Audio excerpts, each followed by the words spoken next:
All right, what is up, everybody? I'm here with Emer Lopez, who is a realtor on the Nivelmo Real Estate Group. I'm Megan Grant. I'm the executive assistant for the group, and we have 10 time-saving tips for a last-minute move. Count them. 10. 10. That's 10. That's right. So if you're preparing to move during the holidays or after the holidays and you just don't like to spend time moving, we got some tips for you. And Emer here, as an expert realtor and one who has moved multiple times in his life. Too many times. Too many times. Yeah. Can speak on these tips. Are you ready? I'm ready. Are you ready? You can't answer me, but I'm sure that you are. Do it. All right. 1. We have a tip that is make a plan and schedule. What does that mean to you? That is, that's a big yes. Just make sure that you have a schedule plan. If you don't have a plan, just be prepared for chaos and delays. So Absolutely. it's not good. Absolutely. We have written down here, snap a picture of your schedule so that you can quickly access it on your phone. Very true. That's true. very good. All right. 2, delegate. Yes. And you have to be honest with yourself. Ooh. If you're not a delegator, get someone that is.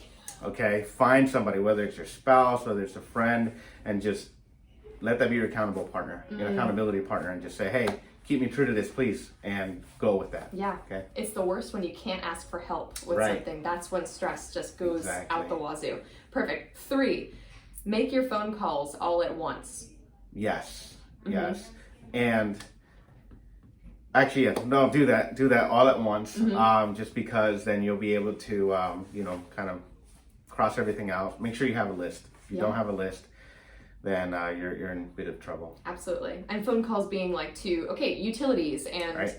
USPS and whatever you need to change your address or contact information for, right? Yeah. If you Primarily your utilities, your insurance. You want to make sure your insurance is updated. Not your house insurance, that's always taken care of, but your car insurance, even if you have pet insurance, like any of those other insurance items that people often forget to update their address for. Absolutely. That's perfect. 4, we have buy extra materials. Yep. I can't tell you how much delay we've had moving when we didn't have enough boxes, or we only got one dolly. We need another one. It's just you don't want to be in that position. You want to definitely have more than what you need. Yeah, and that stuff adds up. Yeah. It's like 15 minutes to Home Depot. Oh my gosh, I forgot packing tape. Right. 15 minutes, but it just adds up. And if you don't find it at that store, that's another 15 or plus minutes to go find it somewhere else. So. Absolutely. As 5, we have pack a moving essentials bag. Yeah. Yeah. No, we made that mistake where we didn't. Really? One of our moves, first moves that we did, and it is nothing like sorting through boxes. Like where are the PJs? And I'm like, where are my suits for work? Back then when I had a different job, and really follow that. You're gonna thank us later. Absolutely. And this, in the list, we have gather cooking essentials, the coffee pot, clothes, toiletries, cleaning supplies, electronics, chargers. Yes. That's not on here. I should just add it. Yeah, chargers and coffee. And I think you're good. You're good with your life. And toilet paper. And toilet paper, that's true. Absolutely. That is true. Yes. Okay. 6 is Purge. Yeah. Not the scary movie. No. I please. mean, as a break, maybe if you want to watch it. But right. Don't harm other people. Yes. But yes, get rid of stuff that you really don't need. I mean, that moving, if you plan it right, you're going to see that there's a lot of stuff that you really don't need. And the less that you have to move, the better, honestly. It's going to save you money and time. Absolutely. Who's that person on Netflix, the Minimalist? Marie Kondo. Marie Kondo it. If it doesn't bring you joy, get rid of it. Get rid of it. There you go. Burn it. If you can. Purge it. Purge it. Perfect. Sirens going on. All right, 7. Pack one room at a time. Yeah. That's just a simple yes to that. Just do it. Don't go everywhere packing like kids' room and your room at the same time, going back and forth. It will not work. And label your boxes. Yeah. If you're like me, I feel like I'd be like, oh, I'm gonna go pack this junk drawer. Ooh, I should empty out the junk drawer. Oh, that means I should take out the trash. Right. Oh, trash. Like it's a domino effect of you craziness. Yourself. Exactly. Next page. Oh my gosh, we're almost done. Okay, number 8. Keep labels simple, clear, and consistent. Yep. If it needs to go to kids' room in a new house, put kids' new room.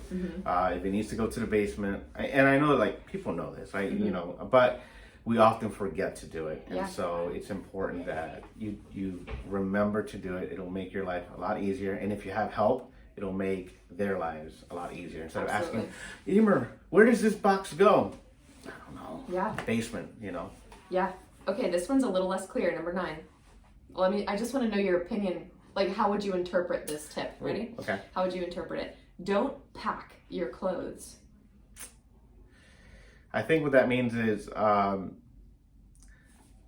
the items that, you know, that need to be dry cleaned, I guess. You know, suits, pants, shirts that don't necessarily that will not necessarily do well if you pack it and get all wrinkled up. So try to use the vacuum shrink wraps if you can. That would be great. Absolutely.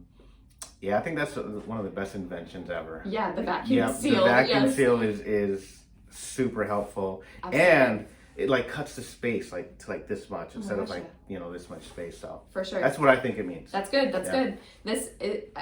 The tip too that we are providing is that you can keep your clothes hung and simply wrap them in a trash bag. So I see this all the time for college moves because, you know, as a lazy college student, but you can be a lazy mover too. That's totally fine. Keeping all of your clothing hung and then taking a giant trash bag and just wrapping it up, and basically it's just protected and you can hang it in your car or whatever. And then, but I like your vacuum seal idea, and I should add that to this too. All right, last one. All right. Yeah. Okay. Working for 2 hours at a time. What do you think of that? I think that's a good idea. Often I think, you know, when we moved, we didn't follow that rule. Okay. And so like it would be like 4 hours, for example, and we were just mentally done. Yeah. Like we made it, everybody was happy, we sat down and had a meal. But after that, like you look back and you have all these boxes that you need to, you know, just open up and sort things out. Yeah. And if you don't work for 2 hours at a time, you will not be mentally ready. Yeah. I know that you know, that's not a golden rule, and that there's other people that can keep going. But for us people that, you know, can only handle so much, like myself, 2 hours definitely. Yeah. Keep it to 2 hours. Absolutely. That's what I would say. And it's probably the consistency of it too. Like okay, if your goal is to be unpacked by the end of your second week in the home, right? Like it's probably going to be a lot easier on you and your family and your relationship with your family to unpack for 2 hours at a time versus doing a 6-hour day and then nothing the next 2 days. That's just craziness. Yeah, and if you have kids, or even if you don't enjoy the, you know, when you're not working on moving things outside of those 2 hours, enjoy the new house. It kind of allows you to, like, you know, just get familiar more with the house, and you start envisioning things. And I think that it's just you do yourself a psychological, like, you know, a favor. Yeah, a favor. Yeah, a favor to just be able to soak those things in. Yeah, instead of just work, and work. Yeah, absolutely. That was that song right there. Gets it going. All right, Emer. Thank you guys for listening to our 10 tips. Emer, do you have anything else to say to all your lovely fans? I don't have any fans, but thank you everybody that supports me. Yes. Keep supporting us. Our team is amazing. Megan's amazing. We have just an amazing team. Keep supporting us as a small business, and follow these rules, and I think that it'll definitely help you in your moving adventure. That's great. All right. Catch you guys next time. See ya.